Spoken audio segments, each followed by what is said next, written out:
Before the 2014 season began, I was kind of looking at the San Francisco 49ers in one of two ways.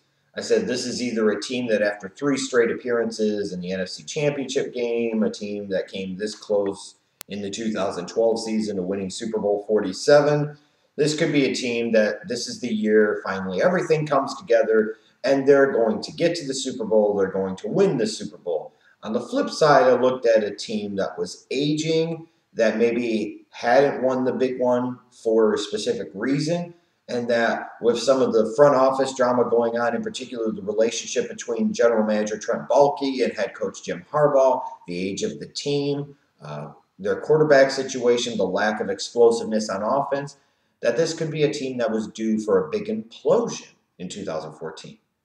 Those are the two options I thought. It was either all or nothing with the San Francisco 49ers. Unfortunately for me, I sided with the all and picked this team to win Super Bowl 49. Well, oopsie daisies. I guess I should have went in the other direction. There is no doubt that one of the bigger disappointing teams in the NFL in 2014 has to be the San Francisco 49ers. As of this recording, the team is 7-6 and, figuratively, for all intents and purposes, is now eliminated from the playoffs in the NFC. And if you are losing to a previously one-win Oakland Raiders team, you probably don't deserve to go to the playoffs, and that's just a fact. And we can all assume safely that the 49ers won't make the playoffs and that this organization will undergo some big changes in the offseason. Head coach Jim Harbaugh is either going to be released from his contract or perhaps traded to another team so that way the 49ers can get some value in return. There's probably going to be some upheaval on the roster. There are some big changes coming. And frankly, looking at the 49ers now, it's probably going to get a lot worse before it gets better. But the big question is, what went wrong? What happened this year? Why did this organization find itself in a situation where they go from three straight NFC Championship game appearances with a Super Bowl appearance mixed in to now this team might not even make the playoffs? And as is often the case, there's always blame placed on usually a head coach or a quarterback or a offensive or defensive coordinator, and that tends to be the name of the game. But I think it runs much deeper than that. There are many problems, many things that have kind of combined to create the environment that is the San Francisco 49ers of today. Now, we can start off with the head coach, Jim Harbaugh, and look at his kind of abrasive personality and say that when things are going good, it can rub a team the right way. But is he the type of personality that after a certain period of time, he could start to rub players the wrong way? He could start to lose players. He could start to, get them to play below themselves instead of above themselves. And I think there's something to be said about that. I'm definitely not going to place all of the blame on Jim Harbaugh because it goes much deeper and is much more layered than just him. But there is no doubt that he is a contributing factor, along with his offensive coordinator. At times, I've been baffled in 2014 to see the offensive play calling philosophy. Frankly, I just don't think there is one. For a team that is built on power running, so often it seems like they have wanted to be a bomb it out with Kaepernick type of offense, and they just never really seem to have a flow. They never really seem to have a rhythm. They never really seem to have a set philosophy of who they wanted to be.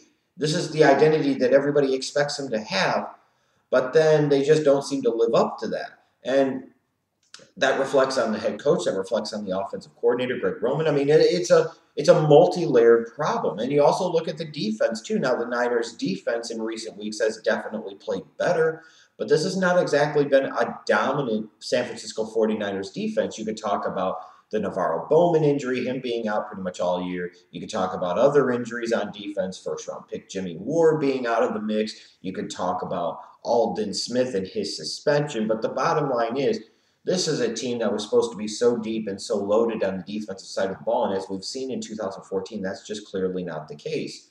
Vic Fangio has done a good job of getting a lot out of these guys, but at the end of the day, this is just not the same type of 49ers defense that we've seen in recent years. The Jimmies and Joes aren't quite as good as the X's and O's, and that's a fact. Now you can look at Colin Kaepernick and you can see a quarterback that after 4 years in the league still can't read a goddamn NFL defense. You can look at a Colin Kaepernick and see a guy that far too often wants to fall into the habits of just one read and run. And it's not Nevada anymore. This is the NFL, which means not for long if you can't learn how to be able to read NFL defenses. It means not for long if you can't be a quarterback that can beat teams with your arm, not just your legs. Because the fact of the matter is, it's called the quarterback position for a reason.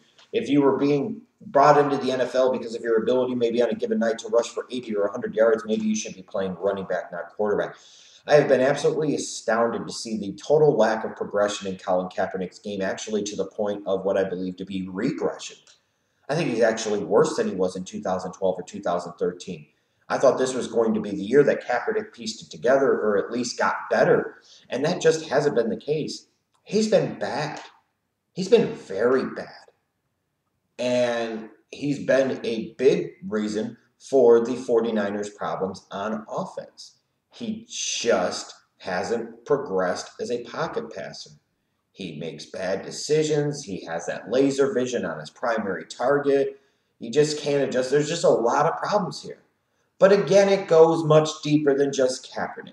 And again, I understand where the blame just wants to solely go on Harbaugh, on Kaepernick, on this and that. But it's a combined effort.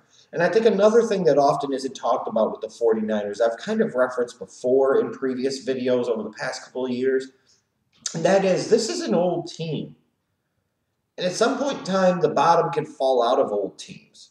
You're talking about a team with, I believe, 8 starters, 8 opening week starters, so to speak, or 8 usual starters that are age 30 or more. And the problem for the 49ers is not only do they have 8 of their 22 starters to start off a season being age 30 or older, it's some of their best players, it's some of their biggest key players. The guys like the Anquan Boldens, the Vernon Davises, the Joe Staleys of the world, the Frank Gores of the world. And then on the defensive end of the ball, you've got the guys like the Justin Smiths, the Ray McDonalds, the Ahmad Brookses, the Antoine Bethea. You're talking about some important critical positions on offense and defense in the National Football League where this team is old. Like I said, at some point in time, there's a serious regression that takes place. At some point in time, the bottom kind of falls off. And in a lot of ways, that's exactly what it looks like for the San Francisco 49ers in 2014, that in certain areas, even at 7-6, the bottom is kind of fallen out. And part of the reason for that is the recent drafting of the San Francisco 49ers, in particular under the Trent Baalke, Jim Harbaugh regime. Now, a lot of people have loved to kiss the ass of this organization when it comes to the draft in recent years, talking about all the great, wonderful risks they've taken, all the wonderful job they've done of being able to maneuver in the draft, accumulate additional picks for this year and the following years. And it's kind of similar to the New England Patriots in a certain way. You can applaud teams for their ability to maneuver in the draft. You can applaud them for understanding how to use draft picks as currency in one way or another. But at some point in time, you actually have to get a payoff to that. At some point in time, you've actually got to get those picks right. And when you look at the San Francisco 49ers, especially over the past 3 years, they've done a really poor job of drafting in terms of the talent that they've actually gotten and the contributors that they've actually gotten. The funny thing is, their 2014 draft, I think, has been much better than the previous 2 years' drafts for sure. Going back to 2011, you got Aldon Smith in the first round and Colin Kaepernick in the second round. Now, this is 2011, so these are players in their 4th season. These are the guys that are supposed to be, especially with those first and second round picks, your premier players. These are supposed to be your stars, your leaders of your team. Well, Aldon Smith missed more than half the season because of his off-the-field problems. And Colin Kaepernick, your second-round pick, has failed to progress or develop as an NFL starting quarterback, especially in the terms of as a pocket passer. So you look at that 2011 draft. One guy's out for more than half the season. The other guy's playing like a backup NFL quarterback. That's not good. You go to 2012. A.J. Jenkins, that pick in the first round, the wide receiver out of Illinois, that was disastrous. And that set this organization back big time. When you look at the 49ers on offense, one of the biggest problems I've alluded to in the past couple of years is how everybody on the outside is exactly the same. It's a similar problem to what the Chicago Bears have. Whether it's Anquan Boldin or Michael Crabtree or Stevie Johnson, whether anybody wants to acknowledge it or not, In a lot of ways, they are the same fucking player. They bring the same type of skill set. And the one skill set that they all three primarily lack is that ability to stretch opposing defenses vertically. So when you have all these receivers with all these same type of skills, it restricts what you can do on offense. It makes you a little bit more predictable because it doesn't matter whether it's Crabtree, Bolden, or Steven Johnson. You know they're going to run certain types of routes for certain types of distances, and that's it. It's a lot easier to just line up and play and game plan against an offense like that. And that's the truth.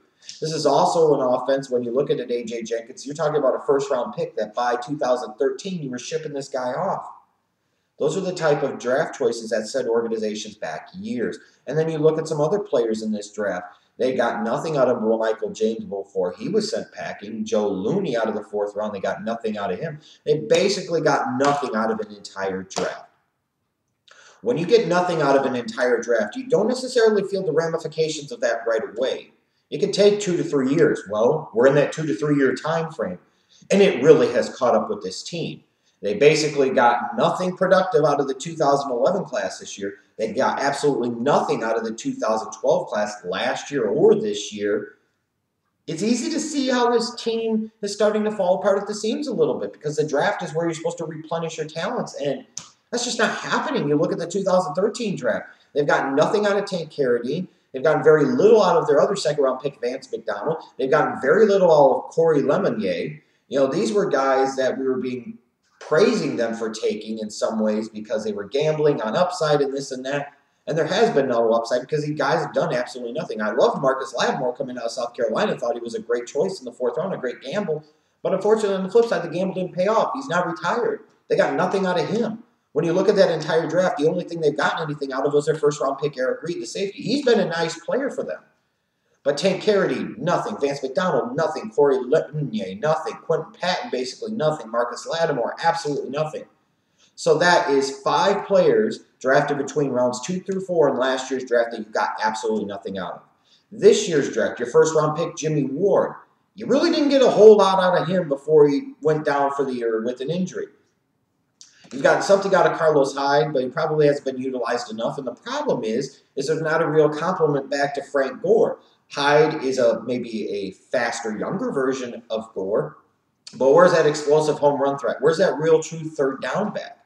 You know, Borland's been a stud at the middle linebacker position for the 49ers. Marcus Martin's going to be a very good player. Bruce Ellington may eventually give them something. Dante Johnson's gotten some playing time. But their best pick out of the 2014 draft has been 5th rounder Aaron Lynch. He's been a steal. He's been a revelation. When you were in a situation where the best pick in your draft is a 5th round pick, that's not good. When the biggest contributor, frankly, in a lot of ways, the biggest impact player in a draft as a rookie is your 5th round pick, that's not good. That is a great indicator that there is a problem here. So when you look at it, you look at the lack of progression in Colin Kaepernick's game. When you look at the volatile personality of Jim Harbaugh and the fact that he could be a guy that could rub players the wrong way and eventually lose the locker room. When you look at a team that has aged and aged very quickly, combining that with the fact that this is an organization that, frankly, has not drafted very well in recent years, despite what people may tell you, it's not that hard to see now. I should have seen this before the season, even though I kind of alluded to this being a possibility. It's not that hard to see, combining that with the fact that they play in one of the best divisions in pro football in the NFC West, makes it very tough. It's not hard to see why the San Francisco 49ers are who they are this year. It's also not hard to envision that this team is going to nosedive a little bit in the past couple of years. 49ers fans, you can rest assured, it's probably going to get worse and maybe a lot worse before it gets a whole lot better. And if you say, well, that's not true or that's just not the case, did you envision the 49ers being 7-6 at this point, being one of the real disappointing teams in 2014? Furthermore, did you envision your San Francisco 49ers losing to a previously 1-11 Oakland Raiders team? And the Raiders kind of won that game going away. Yeah, it's bad. It's ugly in San Francisco.